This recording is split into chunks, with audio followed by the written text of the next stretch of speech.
Sejam bem-vindos e bem-vindas. O convidado do programa de hoje é o ex-ministro da Ciência e Tecnologia, Sérgio Rezende, formado em Engenharia Eletrônica no Rio de Janeiro e com mestrado e doutorado nos Estados Unidos. Sérgio Rezende faz parte do Comitê Científico do Consórcio Nordeste e também é professor do Departamento de Física da Universidade Federal de Pernambuco, com trabalhos reconhecidos no mundo inteiro.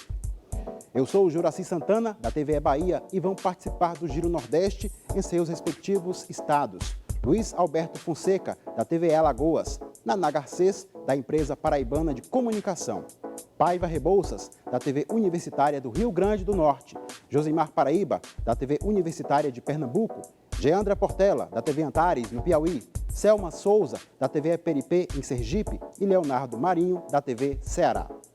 Eu quero agradecer a todos pela participação. Vamos iniciar nossa rodada de perguntas. Ex-ministro Sérgio Rezende, a Organização Mundial da Saúde alertou nesta quinta-feira que quase a metade dos casos de coronavírus no mundo estão concentrados em apenas 3 países: Estados Unidos, Índia e Brasil. Aqui no Brasil, infelizmente, mais de 83 mil pessoas já morreram. Como o senhor avalia a eficácia neste momento de pandemia de um fechamento geral das atividades no Brasil para diminuir o contágio e as mortes que seguem superiores a 1.000 casos por dia? Boa noite, Juraci, boa noite a todos os telespectadores. Essa constatação da Organização Mundial de Saúde já é conhecida, né, há algum tempo, uns 2 meses mais ou menos. A Índia é que teve o número de casos aumentado nos últimos tempos, mas Estados Unidos e Brasil estão na liderança e na vice-liderança dessa corrida macabra já há algum tempo, tanto em número de casos quanto em número de óbitos. E o que esses 2 países têm em comum são presidentes da República que negam a ciência. Presidente da República que, desde o começo, disseram que essa doença não era muito séria, não ia afetar os países deles. Quando começou a aparecer a doença, eles vieram com um medicamento, que é a hidroxicloroquina, que está provada que não é eficaz. Hoje tivemos a notícia de mais um estudo mostrando que ela não é eficaz. Então, esses 2 países têm, então, presidentes que negaram a importância da ciência, a importância dessa doença. Isso faz com que a população, uma boa parte da população, siga o exemplo deles. Então, o confinamento social nos Estados Unidos e no Brasil é muito baixo, e é baixo porque a população segue o exemplo do presidente da República. A Índia, a situação é diferente. A Índia é um país com uma população enorme, né? Mais de 1 bilhão de habitantes, e é curioso até que a epidemia, a pandemia, tenha demorado a pegar força na Índia, mas agora pegou.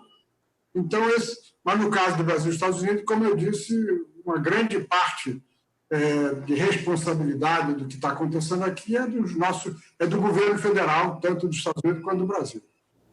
Obrigado, ex-ministro Sérgio. A gente vai falar daqui a pouco sobre essa parte do negacionismo, daqui a pouquinho. E vamos a Maceió para a participação de Luiz Alberto Fonseca, da TVE Alagoas. Olá, Juraci, muito obrigado. Olá, professor. Quero saudar também os nossos telespectadores e os colegas jornalistas, em especial ao amigo Josimar Paraíba, que faz muito tempo que não vejo. Bom, professor, minha pergunta para o senhor é a seguinte: eu vou pegar um pouquinho o gancho aí da questão do negacionismo para falar que a gente vive realmente essa onda negacionista paralela aí à pandemia. As pessoas, como o senhor falou, tendem por questão de posicionamento político, por discreto da mídia, ou por ignorância mesmo, a negar o que é divulgado e a buscar curas milagrosas. A hidroxicloroquina é apenas um dos exemplos. Como o senhor falou dessa onda negacionista, é possível brecar essa onda? De que forma? É possível, porque também 2 países, porque eles têm um número de casos muito grande, mas tem outros países desenvolvidos em que a demora do governo para reconhecer a importância dessa epidemia fez com que o número de casos seja muito grande. O país que tem o maior número de óbitos pela Covid é o Reino Unido. é o Reino Unido. Um país desenvolvido, com sistema de saúde bom, não tem o que nós temos aqui no Brasil, né, em torno das grandes cidades, uma periferia com condições de vida miseráveis, né? No Reino Unido as pessoas vivem bem, mas desde o começo o primeiro-ministro, Boris Johnson, negou a importância da doença, não impôs o isolamento social, então o Reino Unido tem hoje o maior número de óbitos por milhão de habitantes. Outro país que negou a ciência e negou a importância dessa doença foi a Suécia. E a Suécia também é o país que está em segundo lugar no número de óbitos por milhão de habitantes.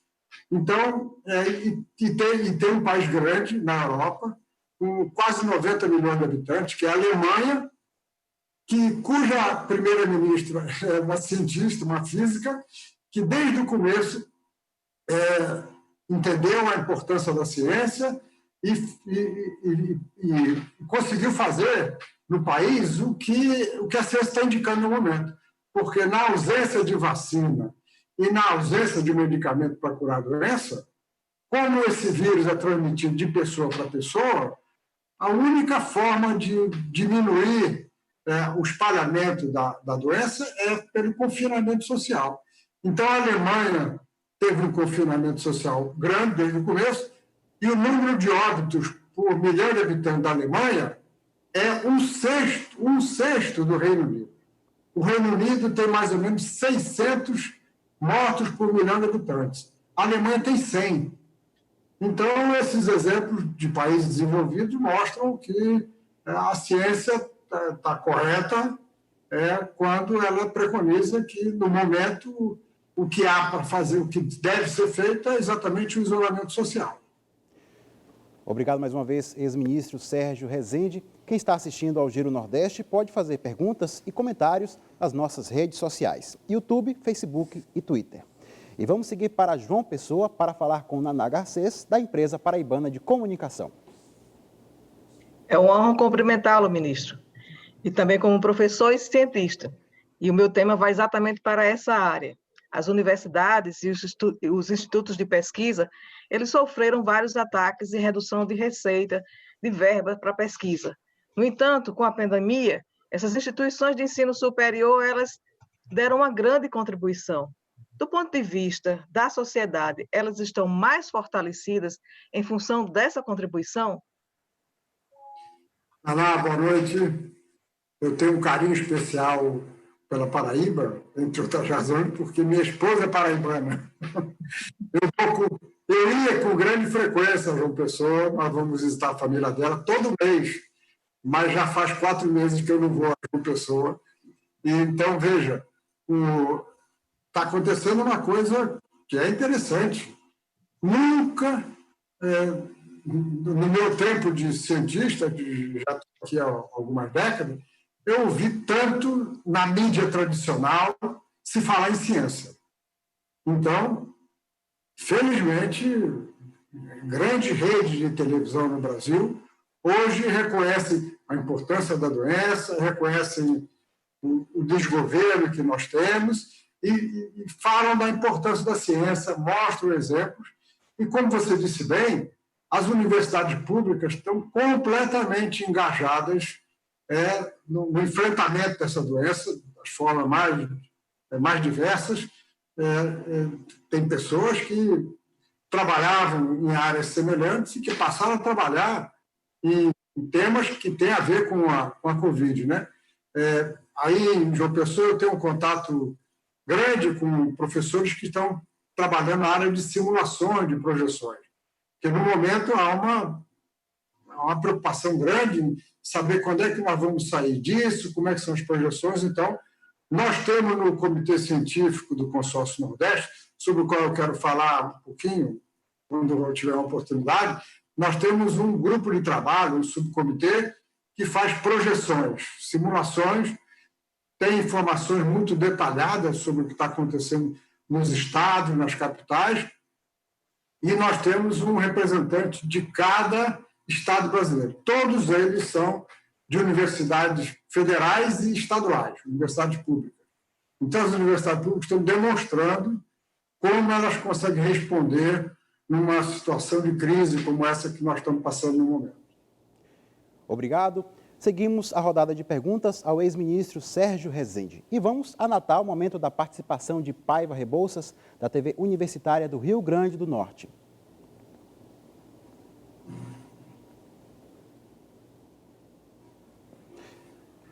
Paiva, boa noite, ministro. Desculpe. Boa noite, ministro. Boa noite, o Nordeste, que está assistindo a gente agora. E eu quero aproveitar essa pergunta da Naná para complementar. A gente está vivendo o que algumas pessoas chamam de novo normal, e aí se comenta muito sobre pós-pandemia. E aí a gente está vendo, professor, a situação do país e o esforço das universidades públicas para combater a pandemia. Antes disso, no entanto, o que a gente estava vendo era discussões como, por exemplo, a PEC dos fundos, né? A probabilidade de mesclar a FINEP, talvez até diminuir o Fundo Nacional de Desenvolvimento Científico e Tecnológico. Considerando o cenário que o senhor está observando e considerando o seu trabalho agora, atualmente, o que se pode esperar após a pandemia em relação a esses temas? A ciência e a tecnologia, as universidades, vão continuar sofrendo esse tipo de pressão? Paiva, infelizmente, eu acho que sim. A situação de financiamento da ciência e tecnologia no Brasil hoje é dramática. Eu vou citar alguns números. Eu fui ministro da Ciência e Tecnologia do presidente Lula, com muita honra, e um presidente que não tinha curso universitário, mas foi o presidente que mais valorizou a ciência, a tecnologia e a educação. Foi no governo dele que as universidades federais foram interiorizadas. Hoje tem extensões universitárias de universidades federais espalhadas em todo o país, como todos os estados sabem muito bem, né?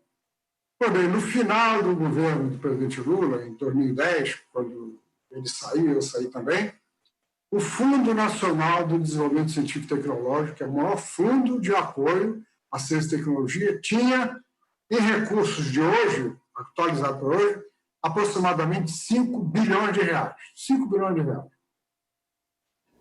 Pois bem, no governo Temer, os números começaram a cair.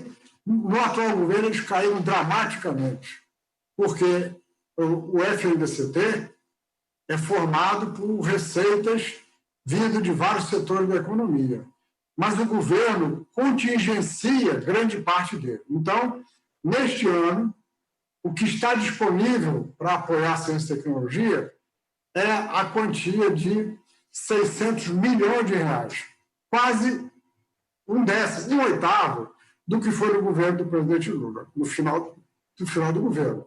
E olha que de 2010 para cá, a comunidade científica continuou crescendo. Nós estamos formando 15 mil doutores por ano, os doutores estão indo para as universidades do interior, então a situação é dramática e eu não acredito que vai mudar nesse governo, porque é a visão que eles têm. Agora, eu tenho dado palestras sobre esse assunto e eu mostro alguns números. Algumas autoridades e algumas pessoas dizem, não, porque o Brasil é um país pobre, não tem dinheiro para investir em ciência. Em 2019, ano passado, 40% do orçamento da União foi usado para pagar juros e encargos da dívida da União. O total que foi usado para pagar para essas rubricas foi de aproximadamente R$1 trilhão. 1 trilhão. E a dívida continua alta. Pois bem, essas informações estão em sites públicos. Este ano, essas duas rubricas, encargos e juros da dívida, já consumiram 4 bilhões de reais por dia. 4 bilhões de reais por dia. Paiva, sabe o que é 4 bilhões por dia? E o FNDCT tem 600 milhões. Então, não falta dinheiro para o sistema financeiro. E falta dinheiro para a ciência. Por quê? Porque nós temos um governo que está aí para servir ao sistema financeiro, que está aí privatizando as empresas estatais. Tem empresa estatal que não dá prejuízo, mas eles querem privatizar, porque eles estão ligados ao sistema financeiro internacional. Então, eu temo que a situação de miséria na ciência e tecnologia vai continuar depois da pandemia, porque o governo está negando tudo à ciência e o governo vai continuar aí durante algum tempo, né? Então, infelizmente, a minha resposta é essa. Lamento, mas eu acho que vai continuar acontecendo isso. Obrigado, doutor Sérgio Rezende. E vamos girar. Agora é a vez de seguirmos para Recife, onde está Josimar Paraíba, da TV Universitária de Pernambuco. Boa noite, professor Sérgio. Boa noite, Juraci. Boa noite, companheiros de bancada. Professor Sérgio, vou falar com você da nossa TVU. Exatamente, professor. Que bom lhe ter aqui também. Então, professor, o senhor, ex-ministro da Ciência e Tecnologia, um dos coordenadores do Comitê Científico do Combate ao Coronavírus, vamos fazer um retrospecto macabro, mas necessário, né? Temos um presidente que aglomerou-se sem máscara, fez carga contra os governadores e prefeitos que tomaram medidas sanitárias restritivas, usou a si mesmo como exemplo de saúde, por se considerar um atleta, demitiu 2 ministros porque não seguiram sua política, principalmente nega a ciência, o que a ciência recomenda, deixa de incentivar a pesquisa em vacina, logo no Brasil, que tem uma tradição de pesquisas em vacina e imunização, com o Butantan e a Fiocruz, e ainda insiste em ser garoto propaganda da cloroquina. Professor Sérgio, a pergunta é a seguinte: como é que se motiva um pesquisador, um cientista, uma hora dessa, que depende de verba pública para seguir na busca por uma vacina para o coronavírus? Josimar, as suas palavras são muito parecidas com as que eu tenho usado em várias palestras que eu tenho dado sobre a ciência, a tecnologia e a pandemia, né? Exatamente isso. Então, uma pessoa resolve ser cientista por uma questão da educação que teve, da formação, e o cientista tem que ser uma pessoa curiosa em relação ao conhecimento. Ciência, em latim, quer dizer conhecimento. E o papel do conhecimento é exatamente combater o desconhecimento. Então, quando uma pessoa resolve ir para uma carreira científica, de biologia, de matemática, de física, ou de ciências humanas e sociais, é porque ela tem uma certa vocação pela sua formação e pelas suas condições de formação. Então, os alunos, quando decidem por um curso de ciência, eles entram no curso. E quando eles são bons alunos, eles se formam e eles ficam cada vez mais atraídos pela ciência. Agora, o que está acontecendo no Brasil é que pessoas que terminam a formação completa, vocês sabem que depois do curso universitário, o cientista precisa fazer, o futuro cientista precisa fazer o mestrado, fazer um doutorado e muitas vezes até um pós-doutorado. Então, o que acontece é que quando a pessoa não consegue emprego com essa formação, ou vai trabalhar em outra coisa, faz um concurso, vai trabalhar Eu conheço pessoas que formaram em carreira de ciência e que estão na Polícia Federal atualmente, porque não conseguiu emprego, apareceu um concurso na Polícia Federal, passou e foi, ou na Petrobras, e assim por diante. Mas, quando a pessoa quer ficar na ciência mesmo, o que acontece é que as pessoas, algumas pessoas, esse número está aumentando, vão para fora.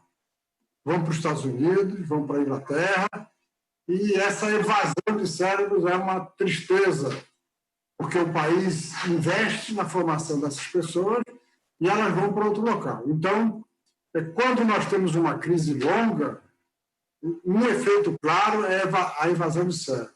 A crise no Brasil ainda não é muito longa. Ela começou há uns 3 anos, 4 no máximo, Mas se ela se alongar muito, nós vamos perder cérebros, e aí é uma grande tristeza. Obrigado mais uma vez. A nossa hashtag para quem quiser fazer perguntas e comentários é Giro Nordeste nas nossas redes sociais. Não se esqueça de colocar o seu nome e de onde você está falando. O convidado do programa de hoje é o ex-ministro da Ciência e Tecnologia, Sérgio Rezende. E vamos a Teresina, no Piauí, falar com o Geandra Portela, da TV Antares. Olá, Juraci, aos demais colegas, jornalistas, colegas de bancada, a todos que nos acompanham e também ao nosso convidado de hoje, o professor Sérgio Rezende. Então, professor, eu quero saber a respeito da integração entre o Comitê Científico do Consórcio Nordeste e os governos estaduais. Os governadores estão realmente seguindo as orientações colocadas, sugeridas pelo Comitê Científico? Obrigado por sua pergunta, Geandra. Boa noite. Eu estava querendo a oportunidade para falar mais sobre o comitê. Aí eu preciso voltar um pouquinho atrás. O Consórcio Nordeste, que é formado pelos 9 estados do Nordeste, foi criado pelos governadores em agosto do ano passado. E eles resolveram criar o Consórcio Nordeste quando já começava a haver uma dificuldade de relacionamento com o presidente da República. O presidente da República se referia ao estado do Nordeste, onde ele perdeu as eleições, de maneira pejorativa, e os governadores resolveram, então, criar esse Consórcio Nordeste. Nós, infelizmente, já não temos mais a Sudene, né? A Sudene do grande Celso Furtado. A Sudene foi sendo esvaziada, ela hoje ainda existe como uma agência de pouca importância. Mas os governadores perceberam que eles precisavam se unir para somar esforços, para dividir conhecimento, para compartilhar conhecimento e assim por diante. E eles, em novembro, fizeram uma viagem conjunta à Europa. Estiveram com vários governantes, primeiros ministros, presidentes, para vender o Nordeste e, ao mesmo tempo, buscar oportunidades. Continuaram atuando. Eles iam fazer uma viagem à China em janeiro, mas por conta da epidemia não puderam viajar.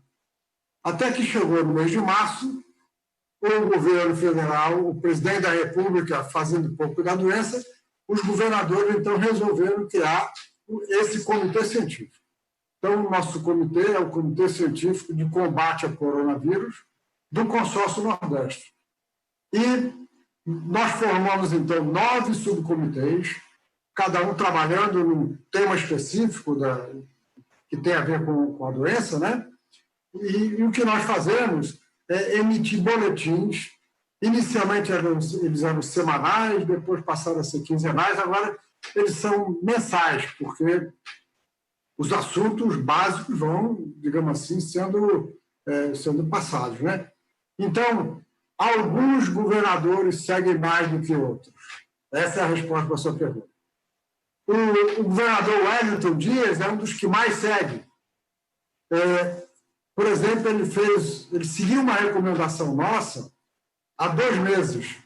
Nós percebemos pelo mapa de migração do vírus, o vírus chegou nas capitais, chegou de avião, depois ele foi se espalhando pelas estradas. Então, nós recomendamos há 2 meses que os estados estabelecessem barreiras sanitárias para diminuir, para só deixar viajar quem tivesse necessidades comprovadas, para vigiar, para tomar conta do transporte de ônibus, para que as pessoas estivessem todas de máscara. Por exemplo, o Piauí foi um dos poucos estados que implantou essa barreira sanitária. Num boletim posterior, e nós, então, como eu falei, num boletim fazendo recomendações, nós recomendamos a criação de brigadas da saúde. Ou seja, é preciso reforçar as equipes de saúde, principalmente na cidade do interior. E aí nós sugerimos que os governos conseguissem uma forma de contratar médicos formados no exterior que não tiveram diploma ainda reconhecido no Brasil, porque o governo já não faz o exame de revalidação do diploma há mais de 2 anos. O Piauí fez uma dessas. Então, Janda, não é por acaso que o Piauí está em oitavo, ele está em último lugar em número de casos. Ele está em nono lugar em número de casos. Mas se nós dividirmos o número de casos pela população, ele está em sétimo lugar. E se nós dividirmos o número de óbitos por 1 milhão de habitantes, ele está em oitavo lugar. Então, o governador Wellington Dias é um dos que mais segue a recomendação do comitê. Tem outros governadores que não seguem tanto, mas, de uma forma geral, eles prestam atenção. E eles sabem que, aliás, o nosso trabalho é inteiramente voluntário. Nós temos cerca de 100 pessoas. O comitê tem 15 pessoas, os subcomitês têm mais umas 80 pessoas, nós temos 100 pessoas trabalhando. E tem também o projeto Mandacaru, que é formado por voluntários. Então, nosso trabalho é voluntário, nós não temos nenhum interesse, digamos assim, menor. O nosso interesse é de ajudar a população. Então, eles sabem que o nosso trabalho é um trabalho visando o bem, visando preservar a vida, e vários governadores seguem nossas recomendações. Obrigado, doutor, e parabéns. E vamos a Aracaju, em Sergipe. É a vez da pergunta de Selma Souza, da TV Aperipê, fazer a pergunta ao ex-ministro Sérgio Rezende. Olá, Juraci. Quero saudar também aos colegas jornalistas que dividem bancada comigo. Um prazer revê-los. Dar uma boa noite especial também a quem nos acompanha de casa e, claro, ao nosso convidado, ex-ministro Sérgio Rezende. Bom, o estado de Sergipe era uma preocupação para o consórcio Nordeste logo no início da pandemia e, por conta disso, o governo do estado adotou medidas rapidamente para evitar a explosão do número de casos. Hoje, apesar do número crescente de infectados, o estado registra há 2 semanas uma curva, uma estabilização nessa média móvel no que diz respeito ao número de mortes. Eu queria saber do senhor como é que o senhor avalia o estado de Sergipe neste momento. Como você disse bem, o estado de Sergipe, há um mês, um pouquinho mais atrás, estava um caso em ascensão grande. Essa ascensão continua havendo, mas não é tão grande. Mas o estado de Sergipe, como tem uma população pequena, é uma das menores do Nordeste, então o número de casos por 1 milhão de habitantes é grande. Sergipe está em segundo lugar em número de casos por 1 milhão de habitantes, mas está em terceiro lugar em número de óbitos por 1 milhão de habitantes, porque a população é pequena. Então, a situação de Sergipe não chega a ser confortável. Em números absolutos, Sergipe está lá, está em antepenúltimo lugar. Quem está em último? O último é o primeiro. Aqui a ordem que vale é de trás para frente. Quem está em último é o Piauí, e depois o Rio Grande do Norte, e depois o Sergipe. Como eu falei, deve ser o contrário. Piauí em primeiro lugar, Rio Grande do Norte em segundo, Sergipe em terceiro.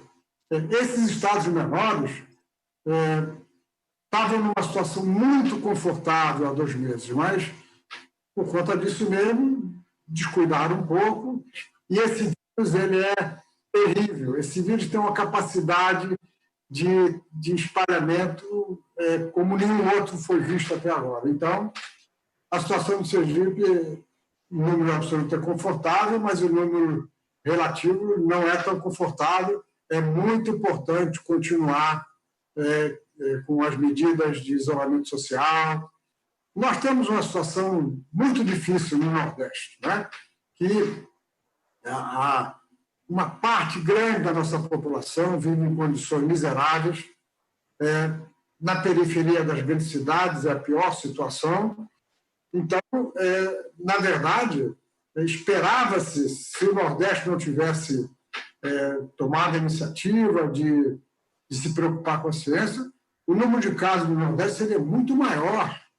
Nós temos projeções no nosso comitê de simulações que mostram se o isolamento social do Nordeste fosse 20% menor do que é hoje, o número de óbitos indicados seria muito maior, por causa das nossas condições, né, de vida. Então, nós precisamos continuar vigilantes.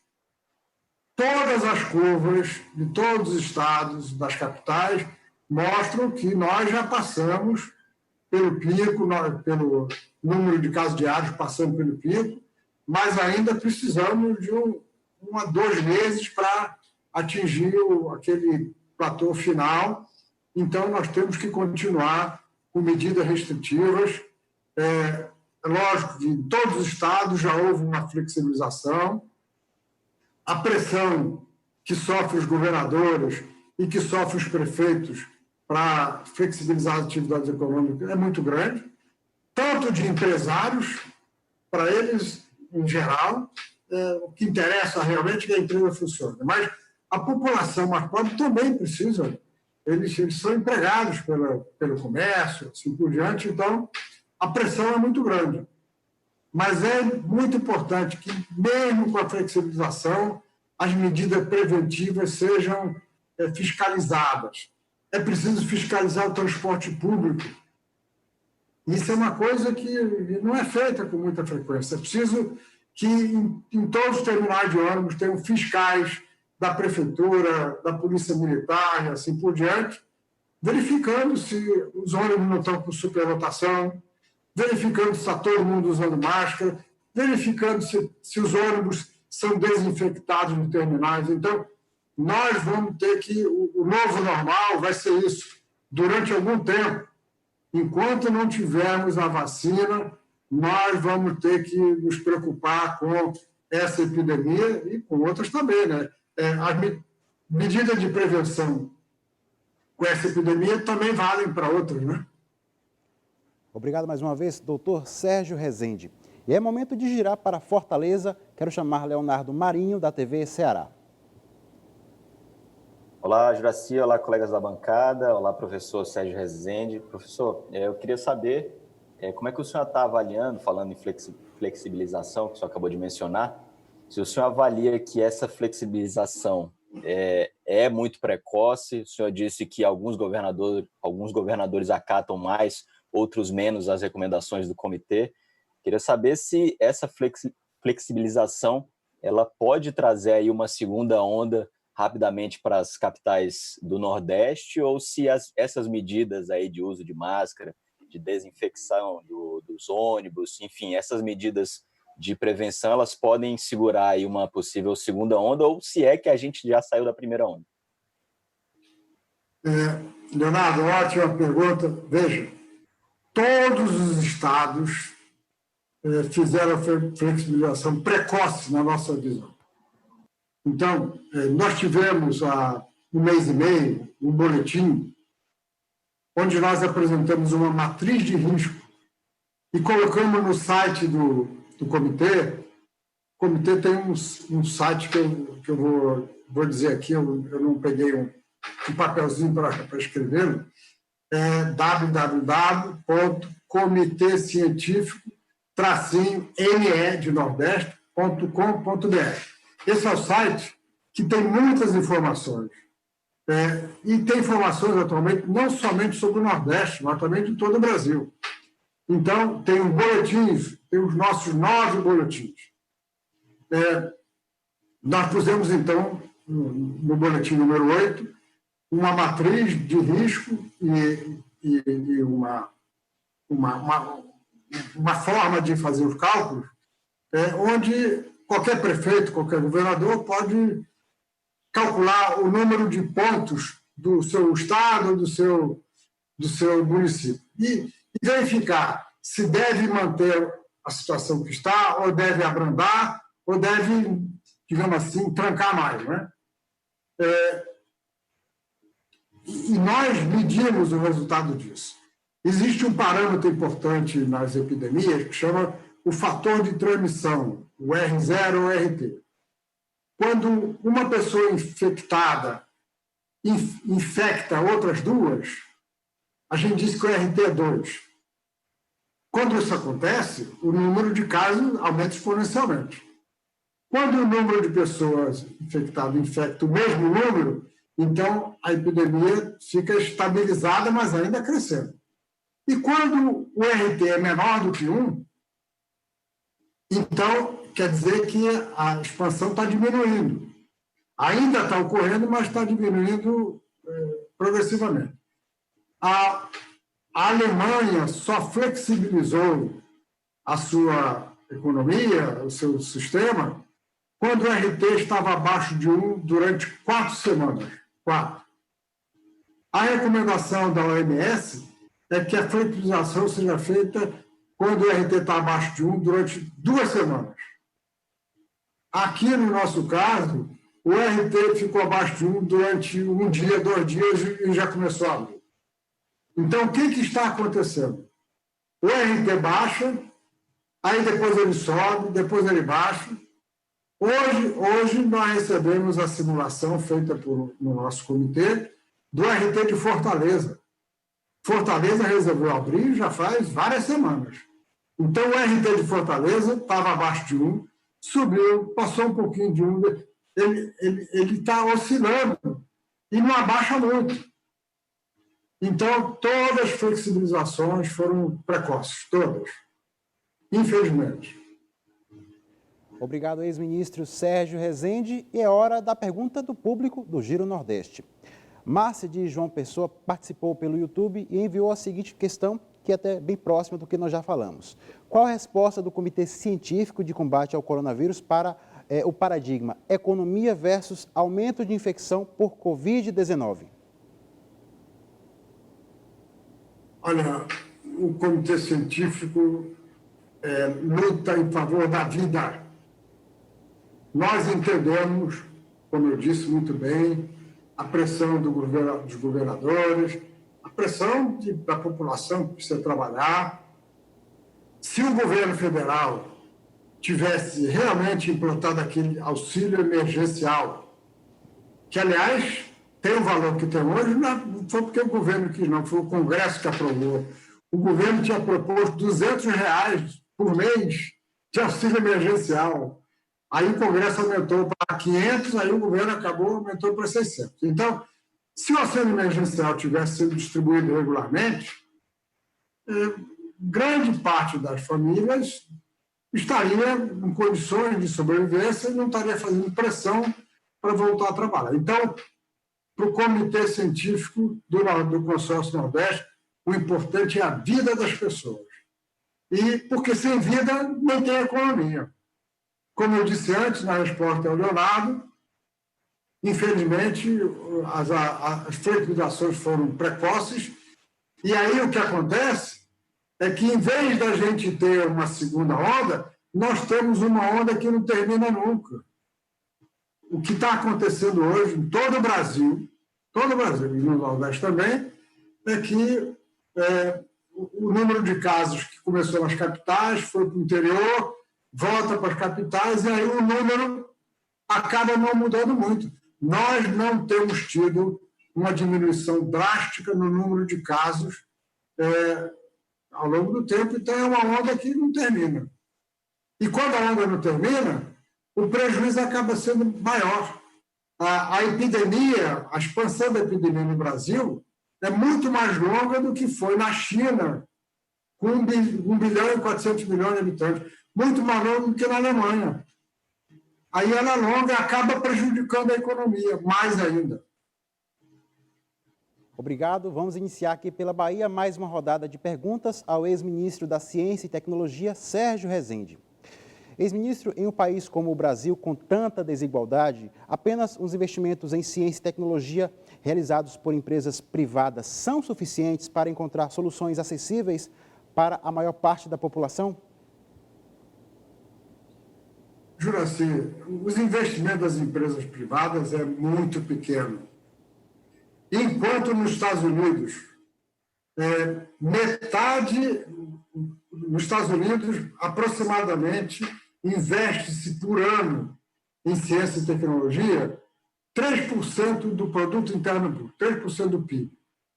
E é mais ou menos metade governo federal, estaduais, e metade empresas. No Brasil, a contribuição das empresas não passa de 1/3 E a contribuição total, o investimento total do Brasil, não chega a 1,5% do produto interno bruto. Então, o investimento em ciência no Brasil é baixo, ele é baixo por todos os atores e é menor ainda pelas empresas. Este Brasil. Só para completar, vejam quais são os avanços que estão sendo feitos em relação à vacina no Brasil. O Instituto Butantan, que é um instituto estadual, em São Paulo, e a Fiocruz, que é um grande instituto federal. A gente não fala no investimento das empresas farmacêuticas brasileiras. Obrigado, Nem... Pode continuar. Não, eu falei, porque nós temos muitas empresas farmacêuticas estrangeiras. Elas investem muito pouco em ciência e tecnologia no Brasil. Obrigado. E agora nós seguimos outra vez para Maceió para falar com Luiz Alberto Fonseca, da TVE Alagoas.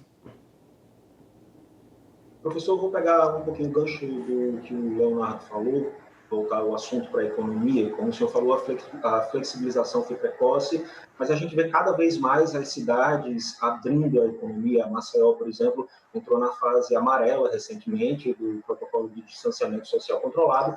Aqui a gente já tem bar, restaurante, shopping center funcionando. Outras cidades da região metropolitana, do litoral norte, também passaram para a fase laranja, com uma parte do comércio aberto. Você dá uma circulada na rua, você vê muita gente nesses locais se aglomerando, infelizmente não fazendo a proteção correta, usando máscara, fazendo distanciamento social. E eu estava pesquisando aqui e eu vi que existe uma teoria no chamado efeito bumerangue. A gente está correndo risco disso acontecer, eu queria que o senhor explicasse isso para a gente. O efeito bumerangue foi uma constatação eu sou um dos coordenadores do Comitê Científico. Nós temos 3 coordenadores. Um coordenador de gestão, que é Carlos Gabas, que foi ministro da Previdência no governo da presidente Dilma.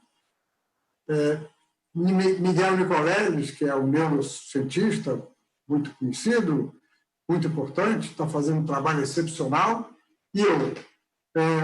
E Miguel Nicoleles, que, digamos assim, está mais na área acompanhando dos números, percebeu que esse fenômeno que eu mencionei rapidamente anteriormente, de que o vírus chegou nas capitais, se espalhou para a periferia das capitais, isso constatado. Ele chegou pela classe alta, que viaja de avião.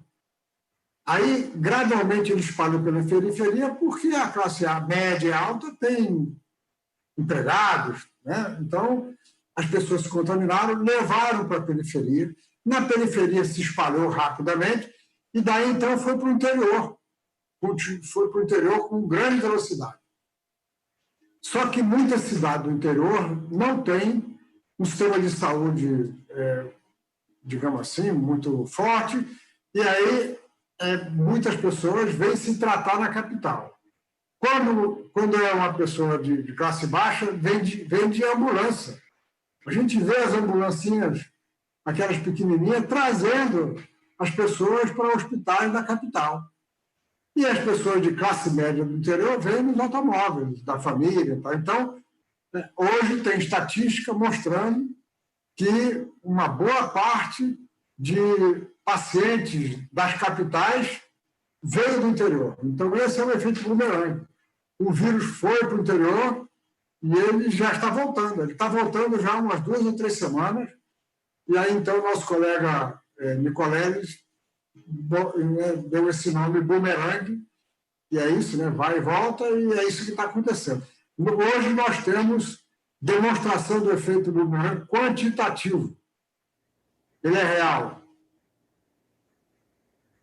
Obrigado mais uma vez, doutor. E eu quero chamar Naná Garcês, da empresa paraibana de comunicação, fazer mais uma pergunta ao ex-ministro da Ciência e Tecnologia, Sérgio Rezende. Eu vou nessa linha do efeito bumerangue. Acontece aqui na Paraíba, estado que tem 223 municípios, apenas 2 municípios pequenos, lá no sertão, se mantêm sem nenhum caso. É algo atípico, porque nós estamos há 4 meses. No entanto, do outro lado, o governo do estado tem feito uma aposta muito grande no crescimento do número de testes.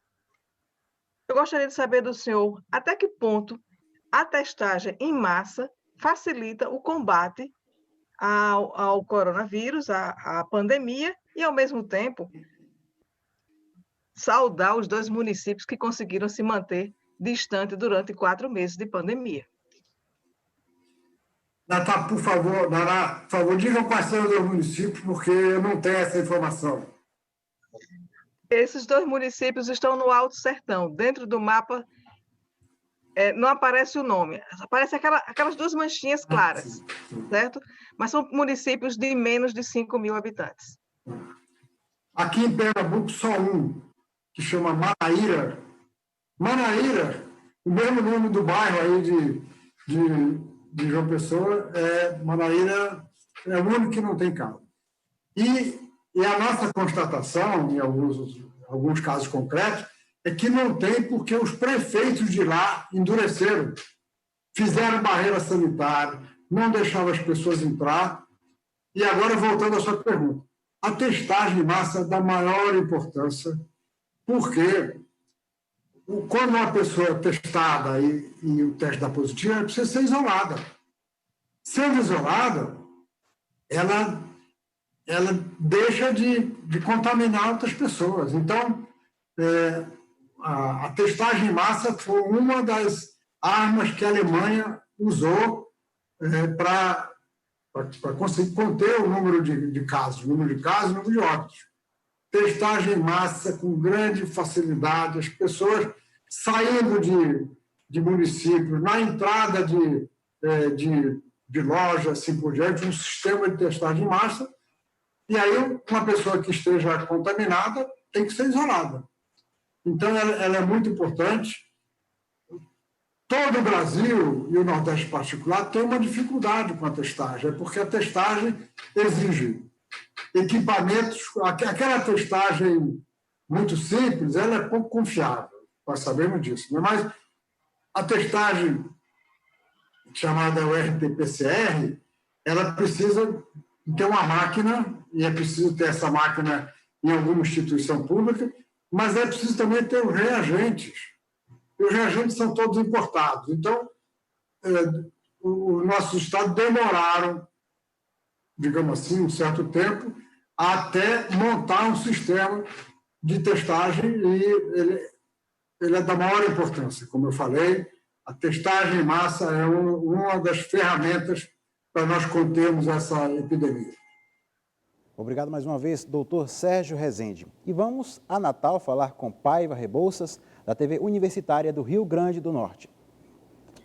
Professor, quero continuar essa discussão, voltando no que o senhor falou sobre a abertura, né, da economia, logo quando os números da infecção começou a diminuir. Aqui em Natal não foi diferente, bastou que caísse um pouco o número de infectados, que aí o comércio começou a abrir, e aí acontece bem o efeito bumerangue, porque as pessoas começaram a ir para as praias e superlotar as praias, e aquela discussão. A grande questão que fica agora é, com uma situação atual como nós estamos vivendo, com o presidente da República defendendo medicamentos que não dão retorno, que não são cientificamente comprovados, com essa discussão sobre a probabilidade e imunidade de rebanho, e com as pessoas entrando em conflito, querendo sair para a rua quando o momento ainda é delicado, como conscientizar e educar as pessoas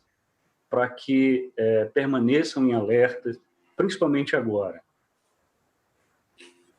Olha, os governos estaduais e municipais têm grande responsabilidade nesse momento, porque as atividades estão flexibilizadas, nem todas, mas uma grande parte delas.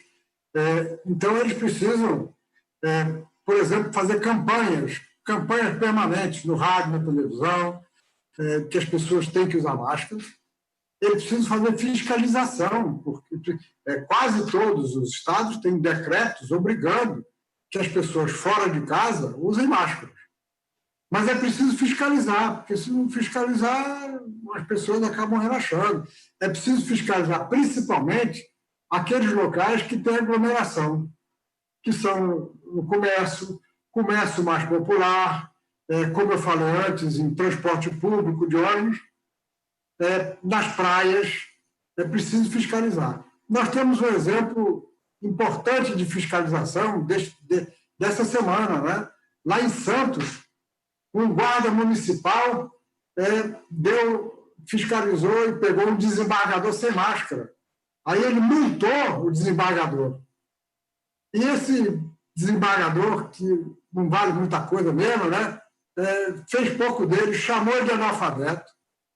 Chamou de analfabeto. Veja o desprezo que certas pessoas têm por certas pessoas, né? Na verdade, o policial é um policial alfabetizado, educado, entendeu, rasgou a multa. Nós estamos torcendo que, com a divulgação que foi dada a esse caso, que esse desembargador pague por essa coisa que ele fez, é terrível. Então, é muito importante que os governos estaduais e municipais fiscalizem, façam campanhas, porque as atividades estão flexibilizadas, as pessoas vão para a rua, mas se elas forem não se aglomerarem, se usarem máscara, se lavarem a mão com frequência, se usarem álcool gel, é possível, então, controlar. E a nossa tendência, na verdade, é continuar assim, e, como eu disse, vamos continuar com uma queda lenta. A queda é lenta em todos os lugares, e essa onda, infelizmente, vai continuar durante algum tempo. Obrigado, doutor Sérgio Rezende. Agora é a vez da participação de Josimar Paraíba, da TV Universitária de Pernambuco. Professor Sérgio, vamos nós de novo. Muitos estados, professor, já se preparam para a volta às aulas, já discutem a volta às atividades nas escolas, né? O principal argumento é a menor taxa de transmissão do coronavírus entre crianças, que, de fato, está embasada em evidências. Só que, com relação à possibilidade desse retorno de alunos às aulas, que deverá colocar cerca de 9,3 milhões de brasileiros, idosos e adultos com problemas de saúde, em risco decorrente desse contato. E aí, esses dados, esses números são da Fundação Oswaldo Cruz, usando dados do IBGE. Eles fazem essa projeção, 9,3 milhões de pessoas em contato, voltam a ter contato e voltam a ter risco. A pergunta é, qual é a recomendação do comitê para os governadores do Nordeste com relação a isso? Já se discute? Qual é a recomendação? A nossa recomendação no último boletim é que essa deve ser a última atividade a ser retomada. Essa e as academias de ginástica. Uma grande dificuldade é exatamente as pessoas conviverem no mesmo ambiente.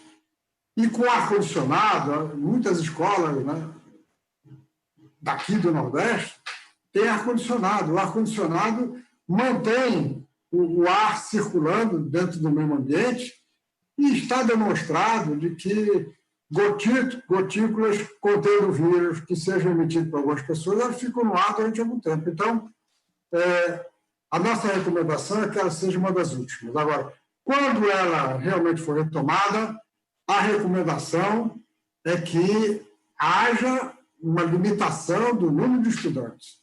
Que se voltarem os estudantes todos para a mesma sala de aula, e se a sala de aula tiver a lotação completa, será um desastre, Josimar.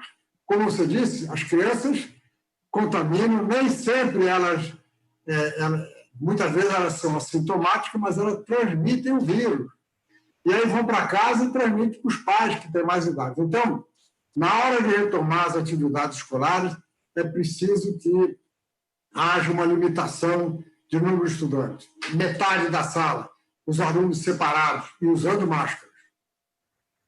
Estamos quase no final do programa de hoje. Gostaria de agradecer a participação do ex-ministro da Ciência e Tecnologia, Sérgio Rezende. Doutor, o senhor tem mais um minutinho para suas considerações finais.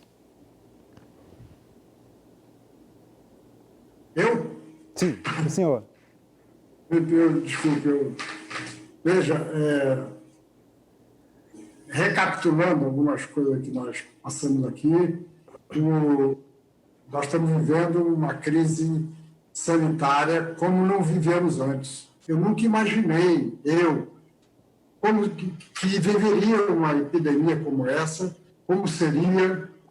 Quando a epidemia chegou no Brasil, eu ainda tinha esperança de que, como aqui é clima tropical, a situação não fosse ser tão difícil quanto foi na Europa, no inverno, mas eu estava completamente enganado. A epidemia veio com muita força e ela chegou aqui numa época de desgoverno.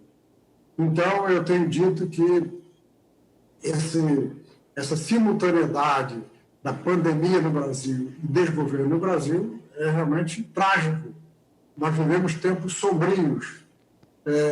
A epidemia vai ser vencida daqui a alguns meses, não sabemos exatamente quanto, mas eu espero que depois dessa nossa vida, muita troca de informação digital, nós aprendemos com ela também. Por exemplo, nós não estaríamos fazendo um Giro Nordeste como esse se não tivéssemos essas ferramentas. Todos nós aprendemos essas ferramentas. Nós vamos poder usá-las muito mais em benefício da sociedade. Daqui a 2 semanas, a Universidade Federal de Pernambuco vai retomar as aulas da graduação, mas elas serão, por 3 meses, apenas virtuais. Eu vou começar a dar aula daqui a 2 semanas e, na verdade, nós vamos poder, depois que a pandemia estiver, digamos, sendo vencida mesmo com a vacina, com o medicamento, nós vamos usar uma combinação, né, de reuniões presenciais com reuniões virtuais, aulas presenciais com aulas virtuais. Nós estamos aprendendo muitas coisas também e eu acredito que a sociedade brasileira vai aprender com a democracia, vai ver que nós precisamos ter mais conhecimento sobre os candidatos para votar. Aliás, o fato de nós termos campanhas eleitorais que são muito curtas no momento são muito ruins, porque as pessoas não conhecem os candidatos. O atual presidente da República não participou de nenhum debate. Então, eu espero que a nossa democracia também se aperfeiçoe nesse sistema e que nós vamos ter. O Brasil já passou por crise anteriormente, nós temos uma crise grande, mas essa crise vai passar e eu confio na capacidade da sociedade brasileira. Como eu disse, estamos aprendendo. Vamos ter um Brasil melhor. Não sei exatamente quando, mas esse futuro melhor vai chegar. Eu tenho confiança nisso. Vai passar. Obrigado mais uma vez, ex-ministro Sérgio Rezende. O Giro Nordeste está terminando. Eu quero agradecer também aos comunicadores. Luiz Alberto Fonseca, da TV Alagoas, Naná Garcês, da empresa paraibana de comunicação. Paiva Rebouças, da TV Universitária do Rio Grande do Norte. Josimar Paraíba, da TV Universitária de Pernambuco. Geandra Portela, da TV Antares, no Piauí. Selma Souza, da TV Aperipê, em Sergipe. E Leonardo Marinho, da TV Ceará. Muito obrigado também a vocês que acompanharam o Giro Nordeste. A gente volta na semana que vem. Até lá!